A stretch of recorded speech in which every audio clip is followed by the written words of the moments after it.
नमस्कार साथियों, कस्तूरी देवी कॉलेज की ऑनलाइन क्लासों में आप सभी का हार्दिक स्वागत है। जैसे कि हमारी एकांकियों के बारे में चर्चा चल रही थी बीए सेकेंड ईयर का जो सेकेंड पेपर है आपका, उसमें तो जो एकांकियाँ थी आपकी वो क्या हो गई थी, करीबन करीबन सभी समाप्त हो गए थे। सबको हमने एक एक करके क्या कर लिया था, पढ़ लिया था। जो एकांकी सप्तक वाली बुक है वो आपकी क्या हो गई, पूरी तरह से पूर्ण यानी पूरी तरह से कंप्लीट हो गई आपके, यानी पूर्ण वो बुक हो गई। अब जो भी आगे आपकी नेक्स्ट बुक है वो कौन सी है, नाटक है। यानी एक नाटक है, नाटक से संबंधित एक बुक है आपके, वो है नाटक है आपके कोणार्क। कौन सा, कोणार्क। जो कोणार्क दशरथ माथुर का है वो नाटक है आपके सिलेबस में। और उस नाटक को क्या करना अब आगे हम विस्तार से चर्चा करेंगे। उस नाटक को हमें विस्तार से पढ़ना है। जो मूल नाटक है आपके पूरा वो एक सिलेबस में एक किताब के रूप में आपके पूरा का पूरा है। तो नाटक के बारे में पहले उस नाटक को विस्तार से पढ़ने से पहले हमें नाटक के बारे में सामान्य जानकारियाँ होनी चाहिए कि नाटक होता क्या है, नाटक की परिभाषा क्या है। तो नाटक की परिभाषा क्या होगी, नाटक किसे कहते हैं, नाटक की कौन कौन से तत्व है और नाटकों की क्या क्या विशेषताएं होती है, उस सब के बारे में हम क्या करेंगे, चर्चा करेंगे। तो नाटक क्या होता है, नाटक के बारे में अगर हम चर्चा करें तो नाटक है, तो नाटक जैसे मान लो कोई भी नाटक लिख रहे हैं आप या नाटक लिखोगे आप, तो कहने का मतलब ये है कि वो मंचन के लिए लिखा जाता है। ये बात का आपको विशेष ध्यान रखना होता है। यानी कल्पनाओं का जैसे सहारा लो आप, जैसे लेखक कोई भी कवि होता है वो कल्पनाओं को सहारा लेता है, यानी कल्पनाओं को सहारा लेकर के साहित्य का निर्माण किया जाता है। लेकिन अगर साहित्य में तो कल्पनाएं ऐसी होनी चाहिए जिनको आप क्या करो, पर्दे पे आसानी से दिखा सको, यानी उनका मंचन आसानी से हो सके। इस प्रकार से आपको का कथानक क्या करना पड़ता है, लेना पड़ता है। उसी प्रकार आपको पात्रों का वर्णन करना, उसी प्रकार पात्रों की भूमिका लेनी है, उसी प्रकार से आपको दृश्य लेने हैं कि जिससे आपको मंचन करने में कोई भी समस्या नहीं आए। तो नाटक क्या होता है, एक ड्रामा होता है, यानी एक नाटक करना होता है। तो वही क्या हो गया, आपके नाटक हो गया, क्या हो गया, एक ड्रामा, यानी एक ड्रामे का रूप है। यानी अगर आप एक अभिनय करो उसी को क्या बोलोगे, नाटक कहोगे। यानी अभिनय को हम क्या कहते हैं, नाटक कहते हैं। इसलिए जो अभिनय के लिए जो लिखा जाए वही क्या कहलाता है, नाटक। यानी जो भी साहित्य अभिनय के लिए लिखा जा रहा है वो नाटक कहलाता है। अब नाटकों की कौन कौन किस प्रकार के नाटक होने चाहिए, तो वो भी एक नियम होता है कि भाई इस प्रकार से अगर आप नाटक लिखोगे तो इतनी प्रसिद्धि प्राप्त होगी। लेकिन अगर बात करें नियमों के अकॉर्डिंग नाटक लिखने की, तो जो हमारे जितने भी नाटक प्रसिद्ध हुए वो क्या है, इनके अपवाद है। यानी नियमों के क्या हो गए, वो अपवाद साबित हो गए। यानी कि जो भी वो नाटक लिखे गए वो उनसे विपरीत लिखे गए, कौन से जो नियम थे उनके विपरीत लिखे गए, विपरीत समस्याओं को लेकर के लिखे गए और वो क्या हो गए, प्रसिद्ध हो गए। तो कहने का मतलब यही है कि जितने भी नाटक प्रसिद्ध हुए क्या है, उन जो नियम बनाए गए उनसे क्या है, विपरीत है।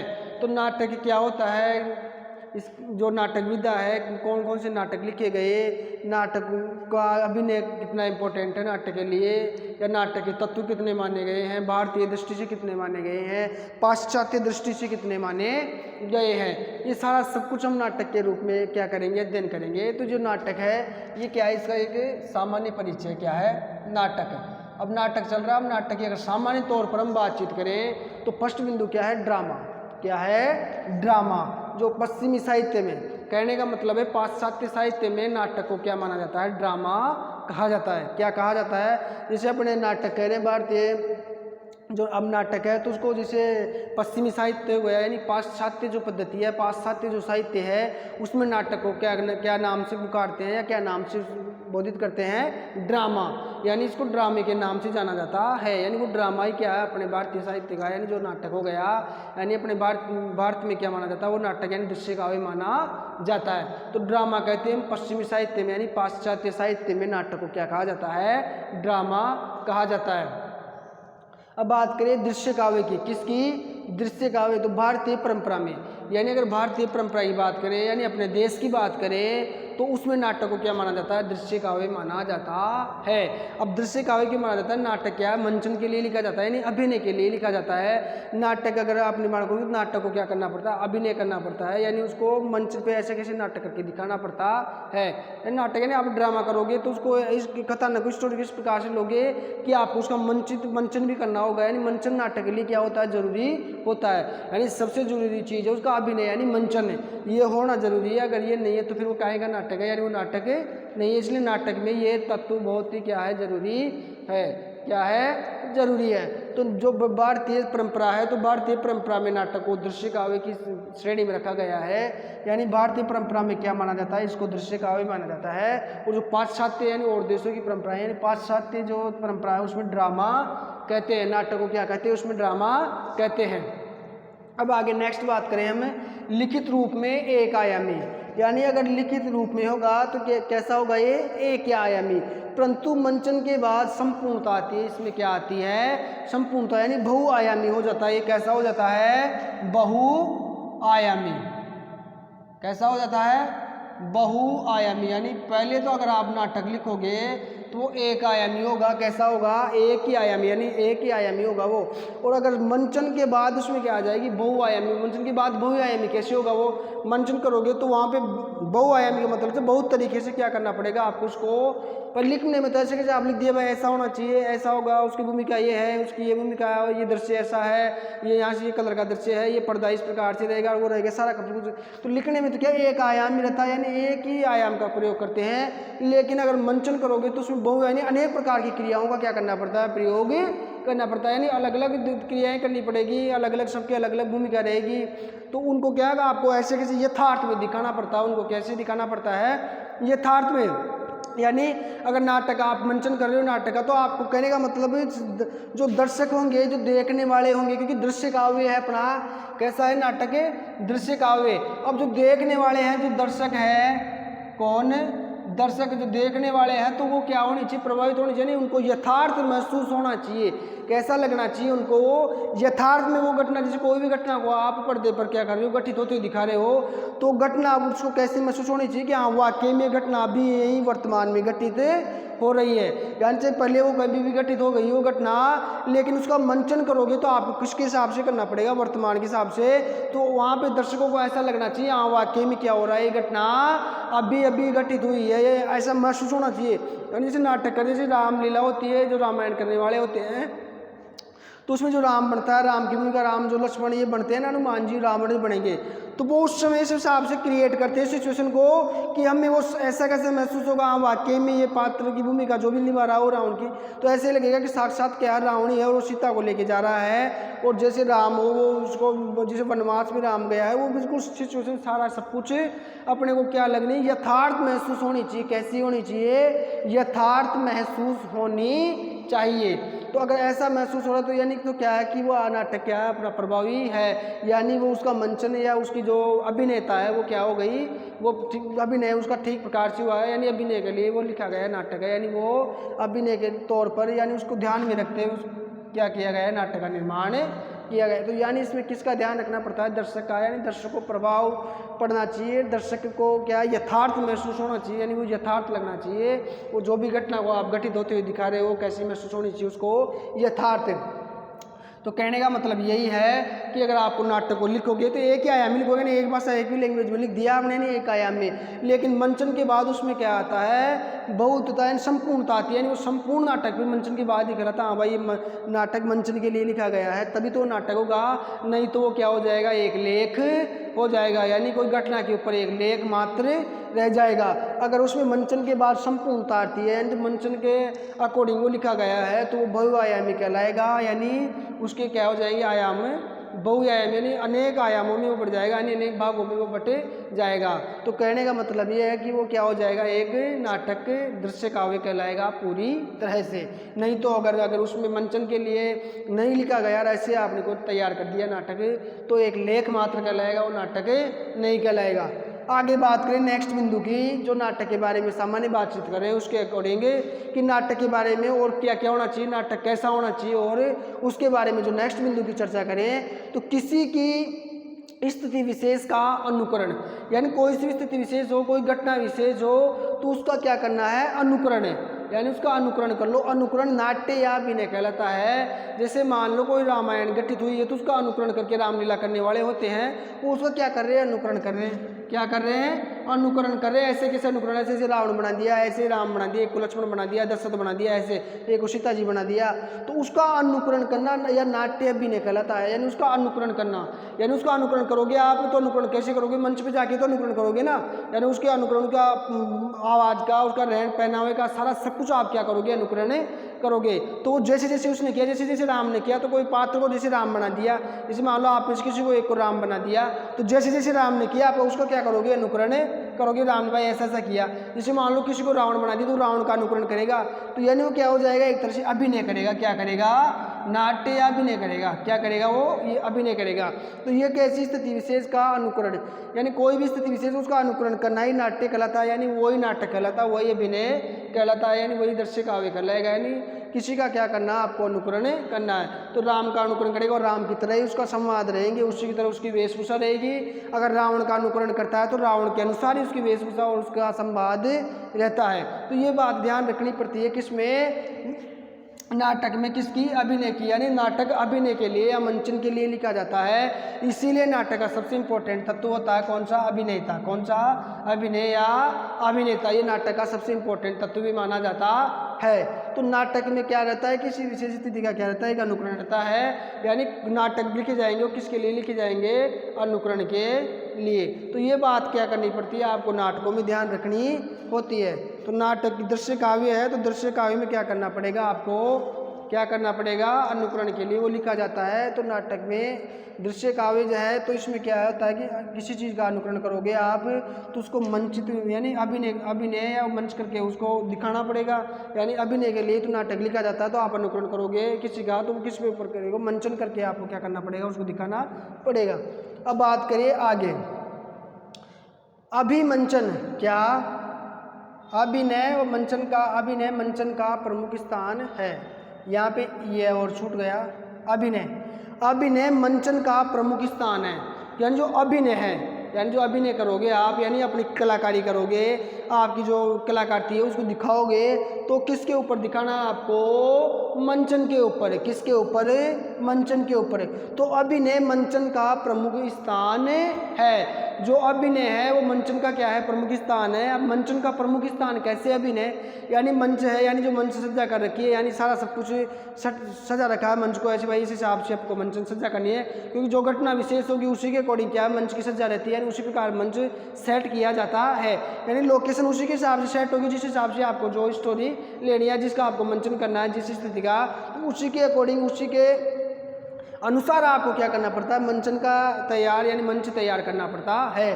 तो अभिनय मंचन का प्रमुख स्थान है, यानी मंचन का प्रमुख स्थान हो जाएगा अभिनय। अभिनय जो है वो प्रमुख स्थान कैसे होगा, मंचन का, यानी जो मंचन पे आप अभिनय करोगे तो वो अभिनय क्या हो जाएगा, उसके लिए मंचन के लिए प्रमुख हो जाएगा। यानी उस मंचन के अकॉर्डिंग आपको क्या करना पड़ेगा, फिर अभिनय करना पड़ेगा, क्योंकि मंच किसके अनुसार, अभिनय के अनुसार ही क्या होता है, रेडी होता है। यानी जिस सिचुएशन या जिस स्टोरी का आपको अभिनय करना है या जिस घटना का आपको मंचन करना है, तो उस घटना के अकॉर्डिंग आपको मंच की साज सजावट, पर्दे वर्दे सारे सब कुछ उसी प्रकार के इफेक्ट आपको क्या करने पड़ते हैं, डालने पड़ते हैं। तो अभिनय क्या होता है, मंचन का प्रमुख स्थान कहलाता है। किसका, मंचन का प्रमुख स्थान कहलाता है क्या, अभिनय। तो इसीलिए अभिनय को क्या माना जाता है, नाटक में अभिनय को नाटक का सबसे महत्वपूर्ण तत्व माना जाता है। बिना अभिनय के क्या, बिना अभिनय के मंच क्या नहीं हो सकता, यानी बिना अभिनय के, यानी अगर अभिनय नहीं है तो फिर वो क्या नहीं कहलाएगा, नाटक नहीं कहलाएगा। यानी नाटक किसके लिए लिखा जाता है, अभिनय के लिए। किसके लिए, अभिनय के लिए। अभिनय किस पे ऊपर होगा, मंच के ऊपर। इसीलिए मंच का प्रमुख स्थान क्या हो गया, अभिनय। क्या हो गया, अभिनय। तो ये बात का आपको क्या रखना है, यहाँ पे थोड़ा सा ध्यान रखना है। अब आगे नेक्स्ट बिंदु की चर्चा करते हैं। नाटक में अतीत की घटनाओं को वर्तमान में घटित होते हुए दिखाया जाता है। अब नाटक है, अब नाटक जैसे मान लो कोई सा भी नाटक हो, कोई सा भी देख लो, अपने कोणार्क की बात नहीं है, और जिसने भी नाटक लिखे है, जैसे जगदीश चंद्र माथुर का है अपना एक कोणार्क, और कोई देख लो, मतलब उसके क्या नाम है, जयशंकर प्रसाद के नाटक देख लो, जो ऐतिहासिक नाटक लिखे उन्होंने, चंद्रगुप्त जो भी है, तो कोई सा भी नाटक देख लो, तो नाटक में जो भी यानी जो अतीत की घटनाएं हैं उनको वर्तमान में घटित होते हुए दिखाया जाता है। जैसे कोई भी अतीत की घटना हो गई या कोई समस्या हो गई या अतीत के पात्रों को लेकर के क्या हो गया, जैसे कोई ऐतिहासिक पात्र है तो अपना इतिहास में जो यानी प्राचीन इतिहास में कोई घटना घटित हुई, जैसे चंद्रगुप्त नाटक है उसमें चंद्रगुप्त को लेकर के लिखा गया है। तो चंद्रगुप्त जो पुराना अपना ऐतिहासिक पात्र है तो उसकी जो घटना है उस समय की अतीत की, तो उसको लेकर के क्या होगा, एक नाटक का निर्माण कर दिया, यानी एक नाटक तैयार किया मान लो लेखक ने।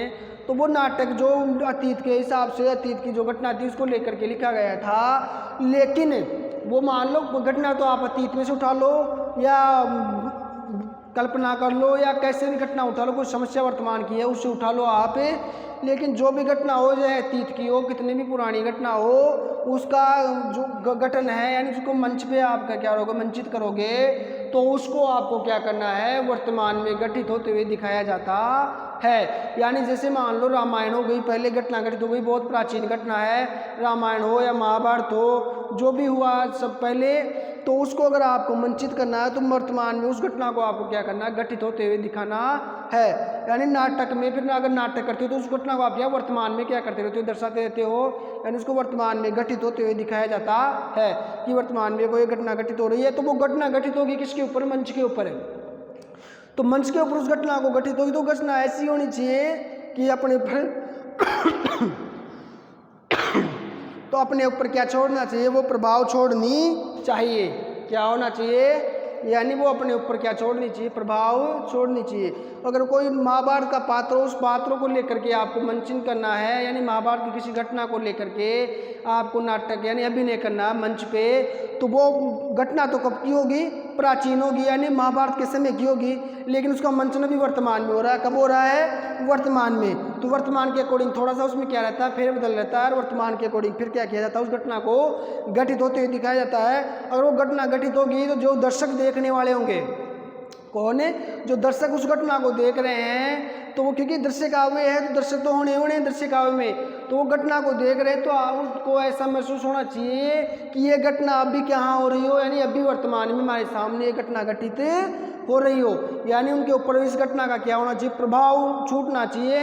ऐसे नहीं कि कोई प्राचीन घटना है जिसको देखते हो क्या बोर हो रहे हो, प्राचीन घटना अच्छी नहीं लग रही उनको, उसको वर्तमान में घटित होते हुए दिखाना। आपको कहने का मतलब ये है कि वो दर्शकों पर क्या होना चाहिए, अपना प्रभाव छोड़नी चाहिए, लोगों को ये महसूस होना चाहिए दर्शकों को कि वाकई में प्रत्यक्ष में कोई घटना हमारे सामने घटित हो रही है।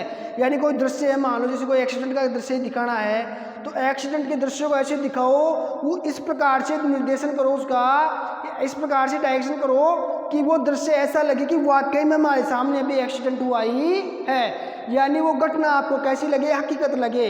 यानी आपको कोई एक्सीडेंट का दृश्य दर्शाना है तो कोई हकीकत में थोड़ी करवाओगे आप वहाँ पे एक्सीडेंट, लेकिन वो इस हिसाब से सेटअप होना चाहिए कि आपको क्या लगना चाहिए, हकीकत लगना चाहिए। जैसे मूवी देखते हो आप, सिनेमा देखते हो ना, तो सिनेमा में क्या होता है, जैसे मान लो कोई एक्सीडेंट की घटना होती है तो वो एक्सीडेंट की घटना इस तरीके से उसको सेट किया जाता है कि वो आपको ऐसा महसूस होगा कि वाकई में क्या हो गया, एक्सीडेंट हुआ है, यानी अभी ये वर्तमान में, यानी अभी आप देखोगे ना सिनेमा तो आपको उसी समय महसूस होगा वाकई में यार एक्सीडेंट हो गया, इसकी इतनी चोट आ गई। तो वो क्या होना चाहिए कि महसूस होना चाहिए, वो घटना आपको वर्तमान में महसूस होनी चाहिए कि वाकायदा वर्तमान में ये घटना घटित हुई है, तो तब जाके आप क्या हो गया, आपका वो नाटक सफल होगा, यानी वो मंचन वो अभिनय जब जाके क्या होगा, सफल होगा, नहीं तो वो क्या होगा, अभिनय सफल नहीं होगा। क्या नहीं होगा, अभिनय सफल नहीं होगा। तो इसीलिए नाटक के बारे में कहा जाता है कि नाटक में घटना भले ही आप अतीत से ले लो, नाटक में घटना भले ही आप कहाँ से ले लो, अतीत से, लेकिन उसका मंचन या उसको घटित होते हुए कैसे दिखाना आपको, उसको वर्तमान में घटित होते हुए दिखाना ही दिखाना है, यानी उसको वर्तमान में घटित होते हुए दिखलाया जाता है, अतीत में या भविष्य में उसको घटित होते हुए नहीं दिखाया जा सकता, क्योंकि अगर मंच होगा तो वर्तमान में ही होगा। यानी ये थोड़ी कि मंचन पहले हो गया यार ये हो गया, मंच के आप साक्षात्कार उसको क्या होता है, अभिनय करके दिखाया जाता है। तो हमेशा मंचन के यानी ये कैसा होगा, अभिनय कैसा होगा, साक्षात यानी वर्तमान में होगा। इसीलिए अतीत घटनाओं को उसमें क्या होता है, वर्तमान में घटित होते हुए दिखलाया जाता है। अब बात करें नेक्स्ट विशेषता की, तो नाटककार अपनी समस्त रचना में अप्रत्यक्ष रहता है, यानी प्रत्यक्ष रूप से वो कुछ भी नहीं कहता है, यानी डायरेक्टली वो कुछ भी नहीं कहता है, जो भी कहता है वो इनडायरेक्टली कहता है, प्रत्यक्ष रूप से ही वो क्या कहता है, यानी आगे से यानी सामने से डायरेक्ट वो कुछ भी नहीं कहता है। तो नाटककार अपनी समस्त रचना में अप्रत्यक्ष रहता है, वह स्वयं कुछ नहीं कहता, यानी वो खुद तो कुछ नहीं कहेगा, उसे जो कुछ भी कहना है वो किसके माध्यम से कहेगा, पात्रों के माध्यम से। किसके माध्यम से? पात्रों के वार्तालाप के माध्यम से या उनके संवादों के माध्यम से ही वो अपने को सब कुछ कहेगा, या स्वगत कथन यानी जो स्वयं के कथन होते हैं उनके माध्यम से के रूप में प्रकट करता है, यानी उनके माध्यम से ही अपनी बात को क्या करता है, रखता है। तो कहने का मतलब ये है नाटककार जो होता है, जो नाटक लिखने वाला है, जो नाटककार है, जो वो क्या करता है कि प्रत्यक्ष रूप से कुछ भी हमारे सामने प्रस्तुत नहीं करेगा या प्रत्यक्ष रूप से हमें कुछ भी नहीं कहेगा, जो भी उसे कहना है वो किस प्रकार से कहेगा, अप्रत्यक्ष रूप से। किस प्रकार से? अप्रत्यक्ष रूप से। अप्रत्यक्ष का रूप क्या मतलब है, जैसे मैं आपको कहूँ कैसे, डायरेक्टली जैसे ऑफलाइन क्लास होती है ना आपके, उसमें प्रत्यक्ष रूप से मैं आपके सामने डायरेक्ट आके पढ़ाता हूँ, डायरेक्टली आपने आई कांटेक्ट रहता है और डायरेक्टली आपके और मेरे बीच में क्या होता रहेगा, संवाद होता रहेगा, यानी वार्तालाप होता रहेगा। तो प्रत्यक्ष बातचीत होती रहेगी आपके और मेरे बीच में। अब जैसे ऑनलाइन क्लास चल रही तो किसके माध्यम चल रही है, आपके इस वीडियो के माध्यम से चल रही है। अभी वीडियो पे कमेंट आएंगे, कमेंटों को पढ़ने के बाद में हमारा रिप्लाई जाएगा, तो क्या हो जाएगा, एक अप्रत्यक्ष संचार हो जाएगा, प्रत्यक्ष रूप से संचार नहीं होगा। तो क्या मिलेगा, मतलब जो भी मैं बात करना चाहता हूँ वो मेरी बात किसके माध्यम से कह रहा हूँ, आपको इस वीडियो के माध्यम से।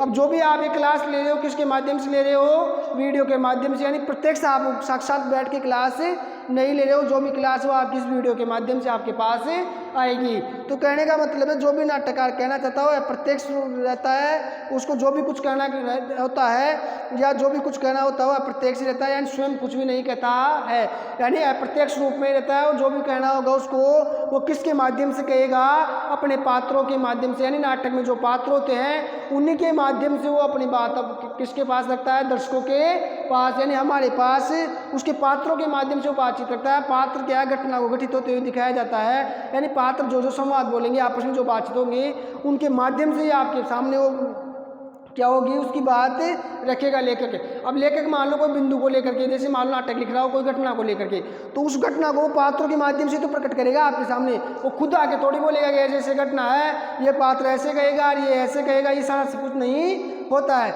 यानी नाटक में वो जो मंचन होगा तो वो अभिनय करके जो जो पात्र जिसकी जो भूमिका होगी वो पात्र कहेंगे, उनके माध्यम से वो हमारे सामने वो क्या आएगा, वो घटना हमारे सामने उभर कर या हमारे सामने निकल कर सामने आएगी, यानी पात्रों के माध्यम से वो घटना हमारे सामने निकल कर आएगी। तो कहने का मतलब यही है कि नाटककार प्रत्यक्ष रूप से कुछ भी वह अप्रत्यक्ष रूप से रहता है, यानी प्रत्यक्ष रूप से कुछ भी नहीं कहता है, उसे जो कुछ भी करना होता है वो किसके माध्यम से कहता है, अप्रत्यक्ष रूप से कहता है, यानी पात्रों के माध्यम से ही कहता है, या स्वगत कथन के माध्यम से उसे जो भी कुछ प्रकट करना होता है वो प्रकट करता है।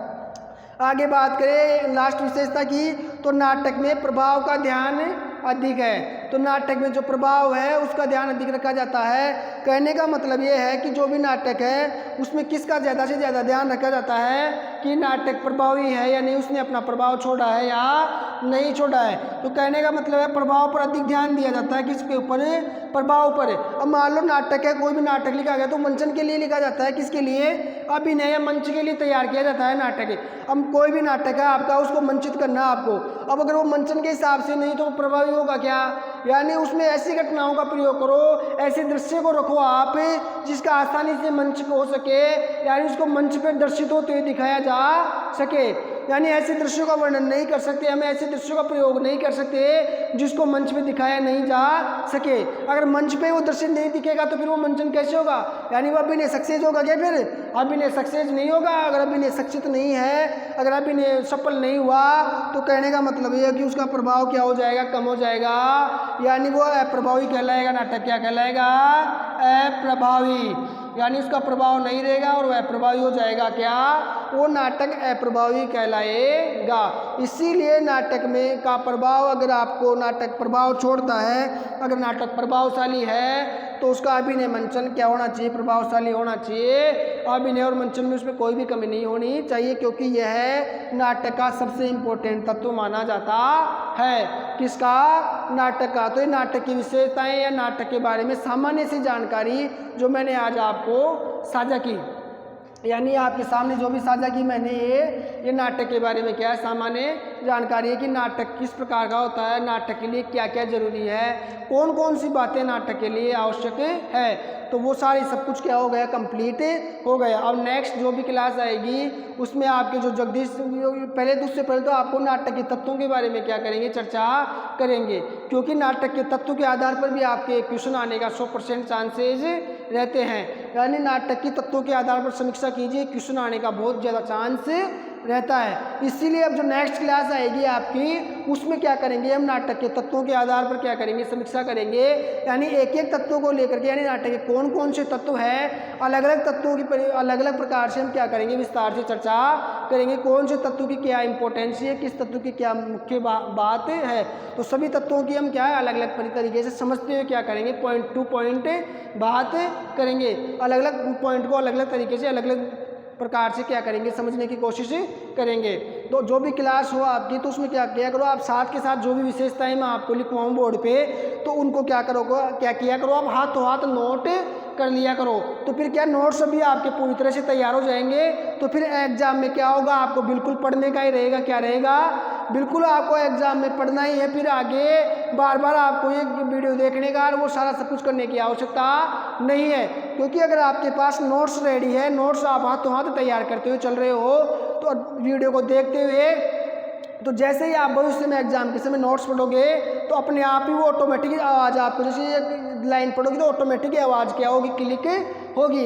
यानी जैसे ये दृश्य काव्य भारतीय परंपरा, तो आपको दिमाग में आएगा, हाँ वो सर ने बताया था कि वाकई में दृश्य काव्य किस में रहता है, भारतीय परंपरा में रहता है, और ड्रामा किस में रहता है, पश्चिमी साहित्य में। तो सारा सब कुछ जो भी मैंने बताया वो क्या हो जाएगा, आपके क्लिक हो जाएगा। इसलिए नोट्स बनाते हुए आपको पढ़ना है। तो एक बार सामान्य से एक बात और कर लेते हैं। तो ड्रामा तो किस में कहते हैं इसको, पश्चिमी साहित्य में। किस में, पश्चिमी साहित्य में। भारतीय साहित्य में क्या कहते हैं नाटक को, दृश्य काव्य। क्या, दृश्य काव्य। आगे लिखित रूप में कैसा होता है, एक आयामी। नाटक लिखित रूप में कैसा होता है, एक आयामी। और मंचन के बाद बहुआयामी। मंचन करने के बाद में कैसा हो जाता है, बहुआयामी। किसी भी स्थिति विशेष का अनुकरण क्या कहलाता है, अभिनय या नाटक है। यानी किसी स्थिति का आप अनुकरण करो या उसकी नकल करो तो वो क्या कहलाएगा, अभिनय या नाटक कहलाता है। क्या कहलाता है, नाटक या अभिनय। नाटक को कहते हैं बड़ा नाटक कर रहा है, यानी कि नाटक का मतलब क्या होता है, आपको क्या होता है, नकल करनी पड़ती है। यानी किसी की नकल करो उसे क्या कहते हैं, हम नाटक कहते हैं, उसी को अभिनय कहते हैं। अभिनय मंचन का क्या है, प्रमुख स्थान है। यानी मंचन का प्रमुख स्थान कौन हो गया, अभिनय। यानी मंच पे क्या किया जाता है, अभिनय। अगर अभिनय सही तरीके से नहीं हुआ तो फिर मंच क्या हो जाएगा, प्रभावी हो जाएगा। इसीलिए मंचन का प्रमुख स्थान क्या है, अभिनय। यानी अभिनय के लिए, मंचन के लिए प्रमुख स्थान किसका रहेगा, अभिनय का। नाटक में कौन सी घटनाओं को दिखाया जाता है, अतीत की घटनाओं को भी वर्तमान में घटित होते हुए दिखाया जाता है। यानी नाटक में जो भी घटना होगी उसको चाहे वर्तमान की हो या भविष्य की हो, कोई सी भी पुरानी हो या थोड़े दिनों पुरानी हो, कोई सी भी कितनी भी पुरानी हो, कैसी भी हो, उसको कब दिखाया जाएगा, वर्तमान में घटित होते हुए दिखाया जाता है। यानी वर्तमान संदर्भ में उस घटना का क्या होता है, वर्णन होता है। नाटककार अपनी जो भी रचना है या समस्त रचनाएं हैं, तो नाटककार अपनी समस्त रचनाओं में अप्रत्यक्ष रहता है। यानी प्रत्यक्ष रूप से वो किसी के सामने नहीं आता है। उसे जो कुछ कहना होता है वो अप्रत्यक्ष रूप से ही कहता है। यानी कि अपने पात्रों के माध्यम से ही वो क्या कहता है, अपनी सारी बातें दर्शकों के सामने रखता है। यानी जो भी उसे कहना होता है वो अप्रत्यक्ष रूप से कहता है, यानी दर्शकों के माध्यम से कहता है। प्रत्यक्ष रूप से वो हमारे सामने कुछ भी नहीं रखता है, या स्वगत कथन के माध्यम से वो अपनी बात को रखता है। तो ये नाटक की क्या थी, सामान्य सी बातचीत है, सामान्य विशेषताएं या नाटक के बारे में सामान्य सी नॉलेज। नाटक में प्रभाव का ध्यान क्या रहता है, अधिक रहता है, यानी नाटक की प्रभाविता पर अधिक ध्यान दिया जाता है। यानी जितना अधिक प्रभावी नाटक होगा उसकी मंचनीयता, उसके अभिनय मंचन उतना ही सफल होगा। अब नाटक के बारे में जो भी आगे बातें होगी उनकी चर्चा हम करेंगे नेक्स्ट क्लास में। तो आज के लिए इतना ही काफ़ी, और आज की क्लास को हम यहीं पे विराम देते हैं। और नेक्स्ट जो क्लास आएगी उसमें नाटक के तत्वों के बारे में विस्तार से क्या करेंगे, जानकारी लेंगे। तो नाटक के जो तत्व है, अभिनय हो गया, मंचन, जो भी कथा वस्तु, देश काल, वातावरण जो भी है उनका क्या करेंगे हम कल विस्तार से चर्चा करेंगे। तो आज के लिए बस इतना ही। अब आगे जो भी तत्व है उसको आपको भी देख के आना है। जो जो टॉपिक आपके चलता जाए ना उसको आगे आप भी देख के आया करो, जिससे कि फिर आप यहाँ पे पढ़ोगे सुनोगे तो अच्छे से आपके क्या होगा वो समझ में आएगा। अब जैसे अपने नेक्स्ट क्या चलेगा, नाटक के तत्व चलेंगे। तो तत्वों को आपको क्या करना है, घर से ही देख के आना कि कौन कौन से तत्व हैं, कि किस किस तत्व की क्या क्या विशेषताएं हैं। ये सारा सब कुछ अगर आप घर से देख के आओगे तो फिर यहाँ पे क्या होगा, आपको आसानी रहेगी समझ में, और आपके बिल्कुल अच्छी तरह से वो क्या हो जाएगा, फिर समझ में आ जाएगा। तो आपको ये ध्यान रखना जब भी नेक्स्ट टॉपिक आए उसको आप थोड़ा सा घर से देख के आया करो। तो आज के लिए यहाँ इतना ही है। कल जो भी नेक्स्ट क्लास आएगी उसमें आप आगे नेक्स्ट टॉपिक की चर्चा करेंगे। धन्यवाद।